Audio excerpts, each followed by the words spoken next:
नमस्कार, आप देख रहे हैं न्यूज़ वन इंडिया और मैं हूं आपके साथ अर्चना गुप्ता। आखिरी चरण के लिए प्रचार शोर थम गया है और अब 1 जून को यूपी की 13 सीटों पर मतदान होगा। आज पोलिंग पार्टियां रवाना होंगी बूथ के लिए। महाराजगंज, गोरखपुर, कुशीनगर, देवरिया, बांसगांव, घोसी, सलेमपुर, गाजीपुर, चंदौली, वाराणसी, मिर्जापुर, रॉबर्ट्सगंज, ये वो 13 सीटें हैं जहां पर 1 जून को मतदान होगा और ये 13 सीटें यूपी की पूर्वांचल की है, जहां पर मुकाबला काफी चुनौतीपूर्ण सभी पार्टियों के लिए माना जा रहा है। चुनाव प्रचार कल शाम 5 बजे थम गया है और अब बारी है मतदान की। लोकतंत्र के सबसे बड़े पर्व का अब ये समापन का समय है। चुनावी शोर थम चुका है, सभी पार्टियों ने दमखम लगाया, चुनाव प्रचार किया, जनता के बीच में तमाम दावे, तमाम वादे तमाम राजनीतिक पार्टियों की ओर से किए गए और अब बारी है मतदान की। और इस आखिरी चरण के मतदान में कई सीटें ऐसी हैं जिस पर पूरी देश की निगाहें हैं। पहली चीज आपको बता दें कि 8 राज्य सहित 1 केंद्र शासित प्रदेश की 57 सीटों पर मतदान होगा, जिसमें यूपी की 13 सीटें और इसी के साथ ही पंजाब की 13 सीटें, बिहार की 8 सीटें, पश्चिम बंगाल की 9 सीटें और अन्य केंद्र शासित प्रदेश की भी सीटें इसमें शामिल हैं। अगर बात कर ले ओडिशा की तो वहां की भी 4 सीटें इसमें शामिल हैं। अब ऐसे में अगर बीते चुनाव के समीकरण को हम देखेंगे, 2019 के चुनाव को देखेंगे, तो जिन 57 सीटों पर 1 जून को मतदान होगा उसमें से बात करें तो 26 से 27 सीटें ऐसी हैं, यानी कि अधिकतर सीटें जो है उसे बीजेपी ने जीता था और अन्य सीटें जो है वो अन्य पार्टियों ने जीता था। बात अगर पंजाब की कर ले, जहां पर कांग्रेस ने सबसे ज्यादा सीटें जीती थी। पंजाब में कांग्रेस ने 13 में से 8 सीटें जीती थी, जबकि बीजेपी यहां पर केवल 2 सीट ही जीत पाई थी। और जिन 9 सीटों पर 1 जून को पश्चिम बंगाल में मतदान होगा, वहां पर 9 की 9 सीटें टीएमसी ने जीती थी। और अब बात कर लेते हैं उत्तर प्रदेश की 13 सीटों की, जहां पर बीते चुनाव में 11 सीटें एनडीए के खाते में गई थी, जबकि 2 सीट की बात करें घोसी और गाजीपुर, इसे गठबंधन ने जीता था। उस वक्त बीएसपी, सपा और आरएलडी का गठबंधन था और गठबंधन में ये सीट बीएसपी के खाते में गई थी, घोसी की सीट भी। और बात कर ले गाजीपुर की तो गाजीपुर की सीट भी गठबंधन में गई थी। लेकिन फिलहाल इस बार क्या 2019 के ही परिणाम रिपीट होंगे या फिर परिणाम में बड़ा अंतर देखने को मिलेगा, ये तो तस्वीर 4 जून को साफ होगी कि किस तरह के परिणाम आते हैं। लेकिन मुकाबला काफी चुनौतीपूर्ण माना जा रहा है, क्योंकि इस बार जो है कि इंडी गठबंधन चुनावी मैदान में है। और ऐसे में बात कर ले अगर उत्तर प्रदेश की,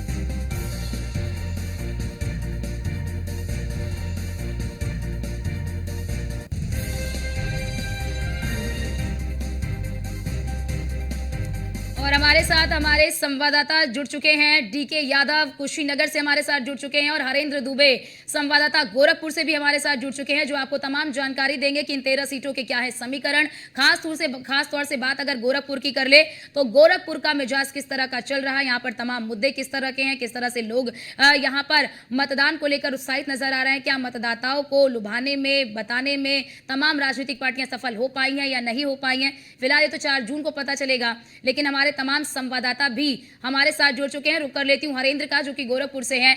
हरेंद्र, बात गोरखपुर की कर ले तो यहां पर मतदाताओं की कितनी संख्या है, क्योंकि देखिए चुनाव हो और ऐसे चुनाव में महिला फैक्टर का जिक्र करना भी बहुत जरूरी हो जाता है। तो मतदाताओं की संख्या यहाँ पर 5 विधानसभा मिलाकर के 11 लाख के आसपास है। आपको ये भी बताना चाहेंगे कि महिलाओं की संख्या 50% मानी जाती है। और गोरखपुर के लोकसभा चुनाव में खास तौर से फैक्टर ये देखने को मिल रहा कि ग्रामीणांचल क्षेत्र की महिलाएं ज्यादातर भारतीय जनता पार्टी के पक्ष में, क्योंकि जितनी योजनाओं का लाभ भारतीय जनता पार्टी सरकार ने दी है, ग्रामीण क्षेत्र और महानगर की महिलाओं को दी है। महिलाओं के नाम पर आवास दिया, महिलाओं के नाम पर पेंशन दिया, महिलाओं के नाम पर गैस कनेक्शन दिया, तमाम योजनाएं महिलाओं के नाम पर रहा। तो महिलाएं इस समय बढ़ चढ़ करके बीजेपी के पक्ष में है और आधी आबादी ये तय करेगी 7वें चरण के मतदान में कि किसका पलड़ा 13 सीटों पर भारी है। जी अगले चुनाव में 2019 की अगर बात करें तो 2019 में जहाँ 11 सीटें बीजेपी के खाते में गई थी, 2024 के चुनाव में इन 13 सीटों पर बीजेपी कितने पर काबिज रहती है ये तो 4 तारीख को पता चलेगा। फिलहाल लड़ाई कांटे की देखने को मिली। ठीक, आप हमारे साथ जुड़े रहिए। डीके यादव भी हैं कुशीनगर से। डीके, अगर कुशीनगर की बात कर ले तो यहाँ पर मतदाताओं की कितनी संख्या है और खास तौर से महिला मतदाता यहाँ पर कितनी है? जी देखिए, अगर कुशीनगर की बात करें तो कुशीनगर जनपद में कुल 7 विधानसभा हैं, जिसमें से 5 विधानसभा कुशीनगर लोकसभा के अंतर्गत आते हैं और जो 2 विधानसभा हैं वो देवरिया आंशिक कुशीनगर में आते हैं, जैसे तमकुहीराज और फाइनगर जो विधानसभा है। लेकिन जो 5 विधानसभा है इसमें हाटा है, कुशीनगर है, पडौना है, रामकोला है और खड्डा है। ये सब अगर पूरे होल कुशीनगर की बात करें तो यहाँ पे 26,87,406 यहाँ कुल मतदाता हैं और इसमें अगर महिलाओं मतदाताओं की बात करें तो 50% से थोड़ा कम है। यहाँ पे महिला मतदाताओं की संख्या 12,14,000 कुछ करके है। तो यहाँ पे देखा जाए तो महिला मतदाताओं की भी संख्या बढ़ती हुई दिखाई दे रही है। और ट्रांसजेंडर की बात करें तो 154 कुल मतदाता हैं जो ट्रांसजेंडर के हैं। सबसे बड़ी बात अगर आपको यहाँ बता दें तो पूरे कुशीनगर जनपद को 1480 बूथों में बांटा गया है और ये 1480 बूथ में मतदेय स्थल जो है वो 2633 बनाए गए हैं। हालांकि सुरक्षा व्यवस्था की बात करें पूरे कुशीनगर जनपद को 17 जोन में बांट दिया गया है, जहां पे जोनल मजिस्ट्रेटों की तैनाती की है, अतिरिक्त जोनल मजिस्ट्रेटों की भी तैनाती की गई है। साथ ही जो कुशीनगर को 217 सेक्टर में बांटा गया है, जहां पे 217 सेक्टर मजिस्ट्रेटों की तैनाती की गई है। साथ में अलग से 17 सेक्टर मजिस्ट्रेटों के भी अलग से रिजर्व रखा गया है, ताकि कोई अगर रिजर्व रहे उससे जो है कि कोई न पहुंचे तो उससे वहां भी व्यवस्था, सुरक्षा व्यवस्था या फिर प्रशासनिक व्यवस्था संभाला जा सके। सबसे बड़ी बात यह है कि आपको मैं यहाँ बता देना चाहता हूँ कि यहाँ पे लगातार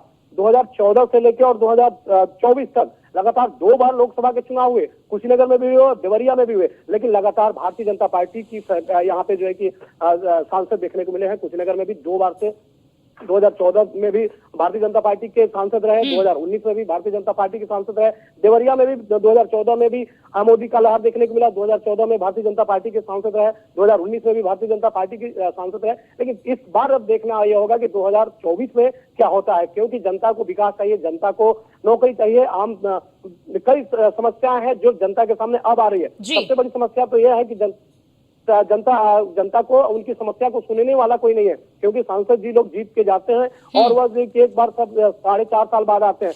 कहीं न कहीं यहाँ पर समस्या ये भी देखने को मिलती है। लगातार जिस तरह से यहाँ पे ईडी गठबंधन के कांग्रेस के प्रत्याशी देवरिया से हैं और कुशीनगर से समाजवादी पार्टी के, क्या ये लगातार जो 10 साल रहा, 10 साल काम किया नरेंद्र मोदी और योगी आदित्यनाथ के योजनाओं को भुनाया और उनके योजनाओं पे जो जनता को मिल रही है, क्या उस पर जो है कि वो उसको तोड़ पाएंगे? उससे जो है कि उसको तोड़ के और फिर जो है कि समाजवादी पार्टी हो या कांग्रेस हो वो अपना जो है कि सीट हासिल कर सकते हैं? यानी सबसे बड़ी टेढ़ी खीर हो सकती है उनके लिए, क्योंकि जनता एक तरफ विकास भी देख रही है, दूसरी तरफ सुरक्षा भी देख रही है, तीसरी अगर बात करें तो जो है कि जनता से मिलने वाला जनप्रतिनिधि को भी देख रही है। बड़ी टेढ़ी खीर है। और मैं बात करूं बिल्कुल, यानी साफ तौर पर डीके आपको कहने का आशय यही है कि यहाँ पर जब हम बात भी करते हैं कि सांसद जो है वो काफी कंफर्ट जोन में चले जाते हैं, उनको लगता है कि योगी मोदी के नाम पर तो हमें वोट मिल ही रहा है, लेकिन यहाँ पर मौजूदा सांसद को लेकर भी लोगों के भीतर नाराजगी है। हालांकि देखना यही होगा कि क्या इसी नाराजगी को लेकर जो मतदाता है वो मतदान केंद्रों पर जाते हैं या फिर अन्य मुद्दों को लेकर जाते हैं। आप हमारे साथ बने रहिए। अमन शुक्ला भी वाराणसी से हमारे साथ बने हुए हैं। अमन, ये आखिरी दौर है और अंतिम चरण है। इस अंतिम चरण में यूपी की इन 13 सीटों पर 144 उम्मीदवार चुनावी मैदान में हैं। बात वाराणसी की, काफी हॉट सीट, काफी चर्चित सीट है और सबकी निगाहें इसी सीट पर बनी हुई है। वाराणसी की बात कर ले तो यहां से कितने प्रत्याशी चुनावी मैदान में हैं? क्योंकि बीते चुनाव में हमने देखा था कि 25 प्रत्याशी चुनाव मैदान में थे, अधिकतर की तो जमानत ही जब्त हो गई थी।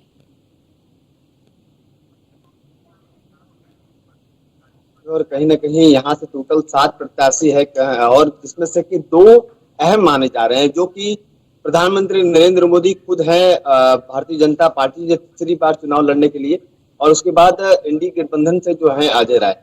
ये दोनों जो चेहरे जो हैं इनकी फाइट काफी अच्छी देखी जा रही है वाराणसी में, काशी में। और जिस तरीके से यहाँ पे 5 विधानसभाएं जो प्रधानमंत्री ये संसदीय क्षेत्र काशी में आती है, तो कहीं ना कहीं पांचों विधानसभाओं में 820 सीट 820 पोलिंग पार्टियां जो हैं आज रवाना होंगी कहीं ना कहीं 800 पोलिंग बूथ पे 820 पोलिंग बूथ पे। और कहीं ना कहीं जिस तरीके से यहाँ पे देखा जा रहा है कि प्रशासन हाई अलर्ट पे चल रहा है और कहीं ना कहीं चप्पे चप्पे पे पुलिस जो है जहां से चुनाव खत्म हो गए हैं वहां की फोर्सेस जो है यहाँ पे काशी में बुलाई गई हैं और कहीं ना कहीं चप्पे चप्पे पे पुलिस है। जिस तरीके से यहाँ पे देखा जा रहा है कि वोटिंग वाले दिन से सुबह से जो है लगातार जो है पीएससी और सीआरपीएफ की अन्य बटालियन जो है और बीएसएफ की अन्य बटालियन हर क्षेत्र में गश्त करेंगी।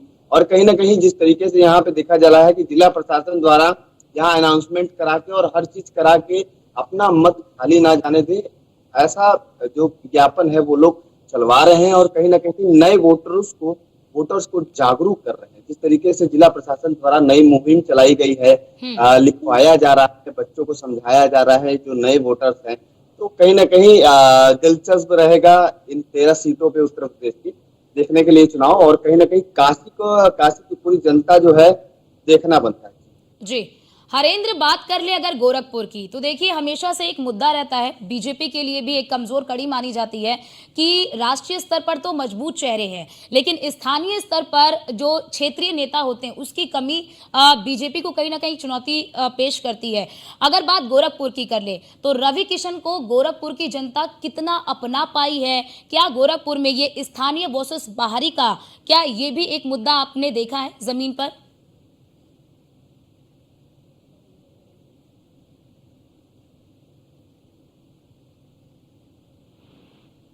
हरेंद्र, आवाज आ रही है आपको? तो शायद हरेंद्र तक आवाज नहीं पहुंच रही है, उनके पास लौटेंगे। बात कर लेते हैं डीके यादव की जो हमारे साथ जुड़े हुए हैं कुशीनगर से। डीके, बात कर ले, यही सवाल आपसे भी मेरा है कि जो स्थानीय वर्सेस बाहरी का लेकर एक हमेशा से ही विवाद रहा या कह लीजिए चुनौती रही है बीजेपी के लिए, यहाँ पर किस तरह की तस्वीर आप देखते हैं मौजूदा सांसद को लेकर या फिर स्थानीय चेहरे को लेकर? जी देखिए, अगर बात करें तो जो यहाँ से वर्तमान में जो सांसद हैं या इसके पहले 2014 में भी जो सांसद रहे या फिर जो है कि 2019 में जो सांसद रहे, हालांकि कुशीनगर जनपद के ही रहने वाले हैं दोनों लोग और दोनों लोगों में कोई दिक्कत नहीं। लेकिन सबसे बड़ी बात यह है कि जब जनता की समस्याएं आती है, जनता की समस्या सुनने की बात आती है, जनता जब मिलने जाती है तो जीतने के बाद इन लोगों से मुलाकात नहीं होती है। जब चुनाव आता है तब ये लोग आते हैं। तो कहीं ना कहीं ये भी फैक्टर है कि यहाँ पे बीजेपी के पक्ष में दिखाई नहीं दे रहा है। दूसरी अगर मैं बात कर लूँ तो जो भी मैंने पहले भी बता चुका हूँ कि केंद्र और राज्य सरकार की जो योजना है वो तो आती है, लेकिन एक जनप्रतिनिधि होना चाहिए जो जनता की समस्या को सुने।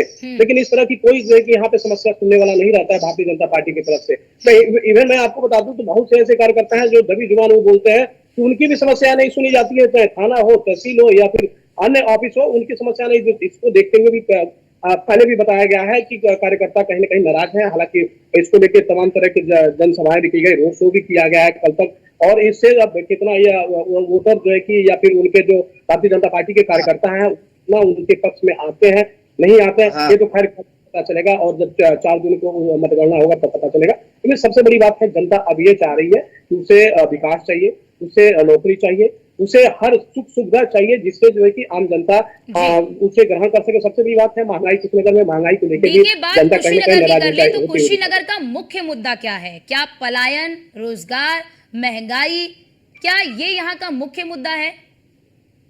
जी देखिए, मैं बताऊं आपको कि 2014 में जब कांग्रेस की सरकार थी, उसके बाद जब मोदी सरकार आई थी, लोगों को काफी उम्मीदें जगी थी कि विकास होगा, महंगाई जाएगी या फिर जो पलायन होता है वो बाढ़ से विस्थापित लोग होते हैं, इस तमाम तरह के मुद्दे थे लोगों के अंदर और सब लोगों ने ये चाहा कि अब मुद्दा ये जो भी समस्या है उसका समाधान हो जाएगा। लेकिन 2014 से लेकर 2019 तक जो भी सांसद रहे यहाँ के वो उनके द्वारा उसको पूरा नहीं किया गया, उनकी समस्या को देखी नहीं गई, सुना नहीं गया, शासन सत्ता में उठाया नहीं गया।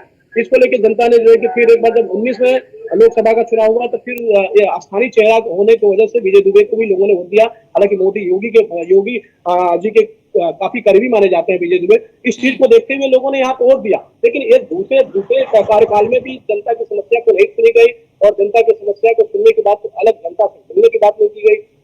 कुछ लोगों को छोड़ दिया जाए तो बाकी किसी से जो मिलते नहीं थे। ये तमाम तरह के जो चेहरे थे, लोगों की जो उम्मीदें थी 2014 से लेकर 2024 तक ये शायद पूरा होता हुआ नहीं दिखाई दे रहा है, जिसकी वजह से अब जनता से भी जो है कि कहीं ना कहीं भारतीय जनता पार्टी से मुंह मोड़ती हुई दिखाई दे रही है। हालांकि ये लोगों के अंदर जो है कि कुछ जगहों पे देखने को मिल रहा है, पूरी नहीं कहा जा सकता, लेकिन है जो 14 और 19 में जिस तरह से था वह 24 में नहीं दिखाई दे रहा था। 14 में मोदी मोदी चिल्लाते थे लोग, 19 में मोदी मोदी चिल्लाते थे, लेकिन इस समय कोई चिल्लाने वाला नहीं है। जनता चुप है, तो चुप होने का मतलब कहीं ना कहीं जो है कि बिल्कुल, जनता जब साइलेंट जो होती है तो पार्टियां हैं उसके बिल्कुल तरफ से ठीक है। जी। ये साफ तौर पर माना जाता है कि जब जनता खामोश होती है तो साफ तौर पर एक संदेश दे रही होती है कि जनता बदलाव चाहती है या फिर जनता के अंदर नाराजगी है। इस तरह के संकेत जनता मौन होकर देती है। आप हमारे साथ बने रहिए। मैं आपका रुख करना चाहूंगी, बात वाराणसी की कर ले तो एक तरफ हमने देखा कि जहां पर बीजेपी की तमाम बड़े दिग्गजों ने वाराणसी में डेरा डाला, लगातार प्रचार प्रसार किया। क्या उस तरह की तस्वीर इंडी गठबंधन की भी वहां पर देखने को मिली? क्या वो समन्वय, क्या वो एकजुटता इंडी गठबंधन की भी वाराणसी में देखने को मिली? और क्या लगता है इसका कितना प्रभाव पड़ेगा?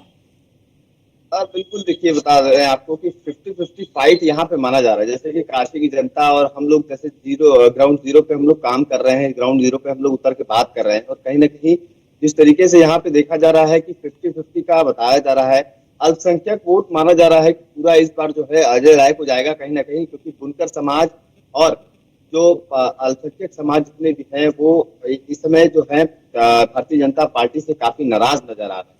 और कहीं ना कहीं वो मोदी से नाराज नहीं है, कहीं ना कहीं जो है स्थानीय विधायक, कहीं ना कहीं जो स्थानीय कार्यकर्ता हैं उनसे ज्यादा नाराज नजर आ रहे हैं। और जिस तरीके से उनका काम नहीं हुआ, कोई को जब जब उनका यही कहना है कि जब हम लोग लेके जाते हैं बुनकर समाज अपनी समस्याएं जब लेके जाता है विधायक किया जाता है या कार्यकर्ता किया जाता है तो हम लोग को भगा दिया जाता है। इस जी बिल्कुल ठीक है। आप दोनों का बहुत बहुत शुक्रिया हमारे साथ जुड़ने के लिए और तमाम जानकारी हमारे दर्शकों तक साझा करने के लिए। चाहे वाराणसी हो, चाहे गोरखपुर हो, कुशीनगर हो, ये तमाम वो जगह है जहां पर चाहे स्थानीय मुद्दे हो, चाहे स्थानीय जनता की नाराजगी हो, कार्यकर्ताओं की नाराजगी हो, उसे बांटने का प्रयास तो किया गया लेकिन शायद वो इतने सफल नहीं हो। हालांकि जनता क्या निर्णय लेती है, किसे मतदान करती है, किन मुद्दों पर मतदान करती है, ये तो 1 जून को पता चलेगा।